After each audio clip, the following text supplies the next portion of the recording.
Hundreds of inmates, barefoot and stripped down to white shorts, scurry into El Salvador's new mega prison, ordered to crouch down on the ground one after another.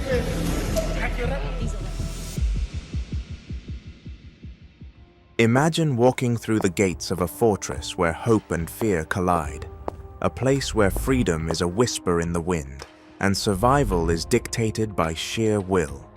Stick around until the end of this story to uncover the startling truth about El Salvador's most notorious prison, a facility that has become both a symbol of justice and controversy. By the end, you'll understand why this story matters and how it's reshaping a nation. All right, let's start here. Picture this. You're on a winding mountain road, about an hour and a half from El Salvador's capital. The air is thick with anticipation. Suddenly, a massive complex comes into view, nestled like a fortress in the hills. It's known as CECOT, the Terrorism Confinement Center. Here, men branded as the worst of the worst live behind towering walls and electrified fences. But this isn't just a prison.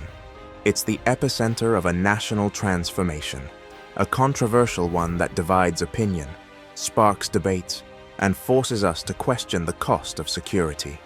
Before you even get inside, your journey is halted. A mile out, a checkpoint looms. Bags are searched. Phones lose signal. By the time you reach the gate, you've already been inspected twice. This is no ordinary prison entrance. It's a fortress layered with impenetrable security, a small glimpse into the lives of those locked within. Inside, it's like stepping into a dystopian novel. The cells, barren and relentless, house up to 80 men each. No beds, no luxuries. Just concrete, a shared toilet, and a basin of water. For some inmates, 23.5 hours a day are spent staring at cold, unyielding walls. Solitary confinement offers an even bleaker reality. A tiny cell with a single beam of light piercing through a small hole. This is not a place for comfort. It's designed to break the spirit. You might ask, how did we get here? Under President Nayib Bukele, El Salvador declared a state of emergency in 2019, unleashing an unprecedented crackdown on gangs. With over 81,000 arrests, the country now has one of the world's highest incarceration rates. Critics call it draconian. Supporters hail it as revolutionary. But here's where it gets complicated. Not everyone inside these walls is guilty. Juan Carlos, for example, was detained for 5 months. His crime? Tattoos, long hair, and a beard, markers that unfairly labeled him a gang member. Released after proving his innocence, Juan Carlos now carries the scars of both infection and injustice. For those deemed guilty, the reality is stark. Prisoners are stripped of their former power. Leaders of infamous gangs like MS-13 now shuffle through the halls shackled and subdued. Former gang leader Marvin Vasquez admits, "We did bad things. We're paying the price." But here's the twist.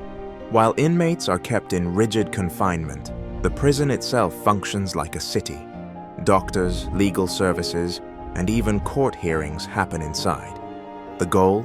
To ensure these men never leave their designated sectors. Yet, for all its control, whispers from the outside seep through. A new El Salvador, they call it. Safer, freer. Streets once plagued by violence now hum with life. Tourists return. Families walk without fear. The debate, just step outside the prison gates and you'll see a country transformed. For better or worse, El Salvador is no longer the same. Streets once controlled by gangs now echo with the laughter of children. Markets bustle. A sense of hope lingers in the air. As the sun sets over the fortress, one thing becomes clear. This isn't just a story about a prison. It's about a nation fighting to reclaim its soul. So, what do you think? Is this a model for global security, or does it cross a line? Share your thoughts below. And remember, the world isn't just black and white. Like El Salvador's story, it's a spectrum of hope, fear, justice, and sacrifice. Stick around for more stories that challenge the way you see the world, because sometimes the hardest questions lead to the most powerful answers. If you found this video interesting, make sure you subscribe for more. Like, share, and hit that bell notification icon. See you on the next one.